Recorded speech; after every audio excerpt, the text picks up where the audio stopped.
ഗുരു സാക്ഷാത് പരബ്രഹ്മം തസ്മൈ ശ്രീ ഗുരവേ നമഃ. ഗുരുദേവ കൃപാദങ്ങൾ ശതകോടി പ്രണാമം. വേദിയിലും സദസ്സിലും എത്തുന്ന എല്ലാവർക്കും എൻ്റെ നമസ്കാരം. ശ്രീനാരായണ ഗുരുദേവനെയും ശ്രീനാരായണ ഗുരുദേവ ദർശനങ്ങളെയും പലരും പല രീതിയിലും വ്യാഖ്യാനിക്കുന്ന ഈ കാലഘട്ടത്തിൽ ശ്രീനാരായണ ഗുരുദേവൻ ആരാണെന്നും ശ്രീനാരായണ ഗുരുദേവ ദർശനങ്ങൾ എന്തെല്ലാമാണെന്നും എന്നെ ശരിയായ രീതിയിൽ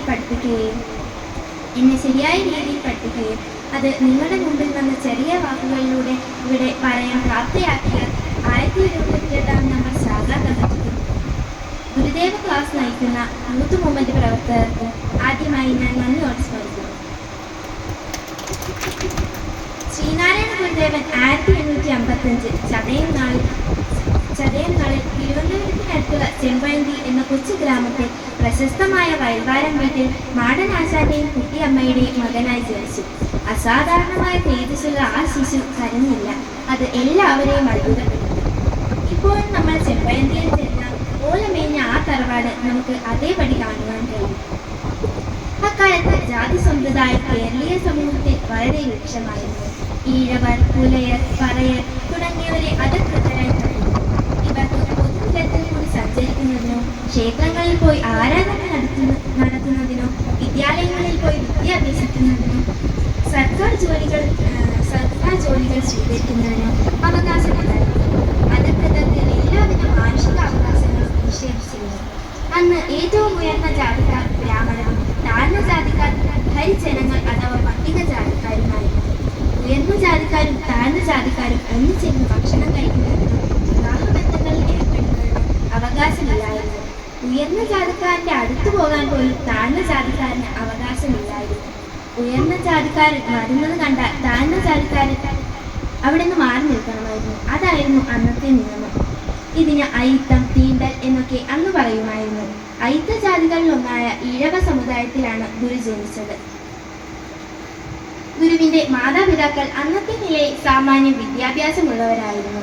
ഗുരുവിന്റെ മാതാപിതാക്കൾ അന്നത്തെ നിലയിൽ സാമാന്യ വിദ്യാഭ്യാസമുള്ളവരായിരുന്നു. ഗുരുവിന്റെ അമ്മാവനായ കൃഷ്ണൻ വൈദ്യൻ ചെമ്പഴന്തിയിൽ അറിയപ്പെടുന്ന വൈദ്യനായിരുന്നു. അദ്ദേഹമാണ് ഗുരുവിന് നാരായണൻ എന്ന പേരിട്ടത്. നാരായണൻ എന്ന പേര് ചുരുക്കി നാണു എന്ന് വിളിച്ചു പോന്നു. 5-ാമത്തെ വയസ്സിൽ അടുത്തുള്ള കുടിപ്പള്ളിക്കൂടത്തിൽ നിന്ന് നാണു വിദ്യാഭ്യാസം ആരംഭിച്ചു. നാണു ഒരു സമർത്ഥനായ വിദ്യാർത്ഥിയായിരുന്നു. ആശാൻ പഠിപ്പിക്കുന്ന കാര്യങ്ങൾ പെട്ടെന്ന് ഗ്രഹിക്കാൻ ആ മിടുക്കനായ വിദ്യാർത്ഥിക്ക് കഴിയുന്നു. വളരെ ചുരുങ്ങിയ സമയം കൊണ്ട് തന്നെ നാണു ക്ലാസ്സിൽ ഒന്നാമനായി തീർന്നു. വായനയിൽ ആത്മീയ താല്പര്യമുള്ള ആ കുട്ടി കുറേയധികം പുസ്തകങ്ങൾ വായിച്ചു തുടങ്ങി. നാണു അന്ധവിശ്വാസങ്ങൾക്കും അനാചാരങ്ങൾക്കുമെതിരെ ശക്തമായി പ്രതികരിച്ചിരുന്നു.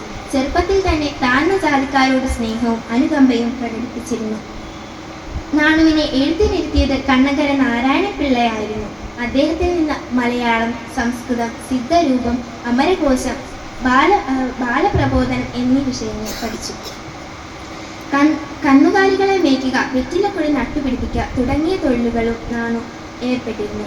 ഒരിക്കൽ നാണുവിനെ കാണാതായി. ബന്ധുമിത്രാദികൾ കുട്ടിയെ അന്വേഷിച്ചു ചെന്നപ്പോൾ കാട്ടിൽ ഒറ്റയ്ക്കിരിക്കുന്നത് കണ്ടു. കാര്യം അന്വേഷിച്ചപ്പോൾ നാണു പറഞ്ഞ മറുപടി എല്ലാവരെയും അത്ഭുതപ്പെടുത്തി. കുട്ടിയമ്മയുടെ അമ്മാവൻ മരിച്ചപ്പോൾ എല്ലാവരും അലമുറയിട്ട് കരഞ്ഞു. ശവസംസ്കാരത്തിന് ശേഷം എല്ലാവരും വെറ്റില മുറുക്കുകയും പൊട്ടിച്ചിരിക്കുകയും ചെയ്തു.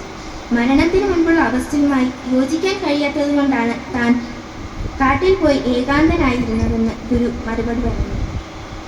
കരുനാഗപ്പള്ളിയിൽ കുമ്മമ്പിള്ളി രാമപിള്ള ആശാന്റെ പള്ളിക്കുളത്തിലാണ് നാണു ഉപരിപഠനം നടത്തിയത്. അക്കാലത്ത് നാണു താമസിച്ചതും ആഹാരം കഴിച്ചതും വാരണപ്പള്ളി തറവാട്ടിൽ നിന്നുമായിരുന്നു. അസാധാരണമായ ബുദ്ധിവൈഭവവും വായനാശീലവും നാണുവിനുണ്ടായിരുന്നു. നാണു വലിയ മഹാനായിത്തീരുമെന്ന് കുമ്മമ്പിള്ളി ആശാൻ നേരത്തെ പ്രവചിച്ചിരുന്നു. ആശാൻ നാണുവിന് ക്ലാസ്സിലെ ചട്ടമ്പി സ്ഥാനം, ഇന്നത്തെ ലീഡർ സ്ഥാനം നൽകിയിരുന്നു. ആശാൻ പകരമായി ക്ലാസ് എടുക്കാൻ പലപ്പോഴും നാണുവിനെയാണ് നിയോഗിച്ചിരുന്നത്. നാണു വലിയ ഭക്തനായിരുന്നു. കൂട്ടുകാർ നാണുവിനെ നാണു ഭക്തൻ എന്ന് വിളിച്ചിരുന്നു. ഗുരുദേവൻ വാരണപ്പള്ളിയിൽ വെച്ച് എഴുതിയ കൃതിയാണ് ശ്രീകൃഷ്ണ ദർശനം. താഴ്ന്ന ജാതിയിൽ പിറന്ന നിർഭാഗ്യവാന്മാർക്ക് മേലാളർക്കൊപ്പം എത്തണമെങ്കിൽ വിദ്യ അഭ്യസിച്ചേ തീരൂ എന്ന് ഗുരു വിശ്വസിച്ചിരുന്നു. ഗുരുവിന്റെ വിദ്യ കൊണ്ട് സ്വാതന്ത്ര്യരാകുവാനുള്ള ഗുരുവിന്റെ ആഹ്വാനം നൽകുവാനും നാം ഇവിടെ ഓർക്കേണ്ടതുണ്ട്. സാമൂഹ്യമായും സാംസ്കാരികമായും ഉയരണമെങ്കിൽ വിദ്യ അഭ്യസിച്ചേ തീരും. കൊണ്ടുപോകില്ല ചോരന്മാർ കൊടുക്കും തോറുമേരിടും, മേന്മ നൽകും മരിച്ചാലും വിദ്യ തന്നെ മഹാതരം എന്ന കാര്യം നാം വിസ്മരിക്കരുത്. വാർണപ്പള്ളിയിൽ സഹപാഠികൾക്കെല്ലാം മാതൃകയായി നാണു ജീവിച്ചു. ആശാന്റെ വത്സല ശിഷ്യനായിരുന്നു നാണു. ധ്യാനം, ക്ഷേമം, ദർശനം, ഗ്രന്ഥപാരായണം എന്നീ ശീലങ്ങൾ അനുസൂത്രം തുടർന്നു. താഴ്ന്ന ജാതിക്കാരോട് നാണു വലിയ ആഭിമുഖ്യം പുലർത്തിയിരുന്നു. പാവങ്ങളുടെ ദുഃഖങ്ങളും ദുരിതങ്ങളും പരിഹരിക്കുന്നതിനെക്കുറിച്ച് നാണു ആഴത്തിൽ ചിന്തിച്ചിരുന്നു. കരുനാഗപ്പള്ളിയിലെ പഠനത്തിന് ശേഷം നാണു ചെമ്പഴന്തിയിൽ തിരിച്ചെത്തിയ നാണു കുട്ടികളെ പഠിപ്പിക്കുന്നതിനായി ധാരാളം സമയം ചിലവഴിച്ചു. കുട്ടികൾ അദ്ദേഹത്തെ ആദരപൂർവ്വം നാണു ആശാൻ എന്ന് വിളിച്ചു. എന്നാൽ ഒരു ആശാനെ ഒതുങ്ങിക്കഴിഞ്ഞാൽ അദ്ദേഹത്തിന് കഴിഞ്ഞിരുന്നില്ല. ഇതിനിടയിൽ കാലികളെ മേയ്ക്കുക, കൃഷിസ്ഥലങ്ങളിൽ ജോലി ചെയ്യുക എന്ന കാര്യങ്ങളിലും ഏർപ്പെട്ടിരുന്നു. കായികാധ്വാനം മനസ്സിനെ ശുദ്ധീകരിക്കുവാൻ കഴിയുമെന്ന് അദ്ദേഹം വിശ്വസിച്ചിരുന്നു. എങ്കിലും നാണു ആശാൻ വളരെ അസ്വസ്ഥനായിരുന്നു. സമൂഹത്തിന്റെ അന്ധവിശ്വാസങ്ങളും അനാചാരങ്ങളും നാണുവിനെ അസ്വസ്ഥമാക്കിയിരുന്നു.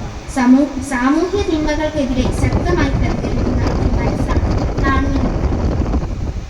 ഇനി ഞാൻ നിങ്ങളോട് ചോദ്യം ചോദിക്കട്ടെ. കഴിഞ്ഞ വർഷവും ഇതേ വേദിയിൽ ഞാൻ ഒരു ചോദ്യം ചോദിച്ചിരുന്നു. ചോദ്യം ഇതായിരുന്നു: ഇവിടെ ഇരിക്കുന്ന എത്ര പേർ ഗുരുദേവൻ തന്റെ പ്രവർത്തനങ്ങളാൽ പ്രതിഷ്ഠ നടത്തിയ ക്ഷേത്രങ്ങളിൽ എന്നതായിരുന്നു. അന്ന് ഗുരുദേവ ക്ഷേത്രങ്ങളിൽ പോയവരുടെ എണ്ണം കുറവായിരുന്നു. എങ്കിലും അതിനുശേഷം ഗുരുദേവ പഠന ക്ലാസ്സിലെ കുട്ടികളായ ഞങ്ങളെയും കൂടാതെ ഈ കുടുംബ യൂണിറ്റുകളിൽ നിന്നും ഒരുപാട് വ്യക്തികൾ ഗുരുദേവൻ പ്രതിഷ്ഠ നടത്തിയ ക്ഷേത്രങ്ങളിൽ പോയി എന്നറിഞ്ഞതിലുള്ള സന്തോഷം ഞാൻ പങ്കുവയ്ക്കട്ടെ. ഇന്നത്തെ ചോദ്യം ഇതാണ്: നമുക്ക് ഇവിടെ ഗുരുദേവ പാദങ്ങളുടെ പ്രതിഷ്ഠാ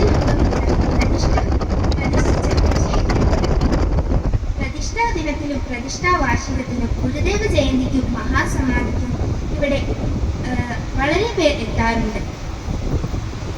എന്നാൽ മാസം തോറും ചതയദിനത്തിൽ നമ്മുടെ ക്ഷേത്രത്തിൽ ചതയദിന പ്രാർത്ഥനയിൽ നടത്തിവന്നു. മാസങ്ങൾ തോറും നടന്ന ചതയദിന പ്രാർത്ഥനയിൽ ഒരിക്കലെങ്കിലും പങ്കെടുത്തിട്ടുള്ളവർ ഒന്ന് കൈവക്കാമോ?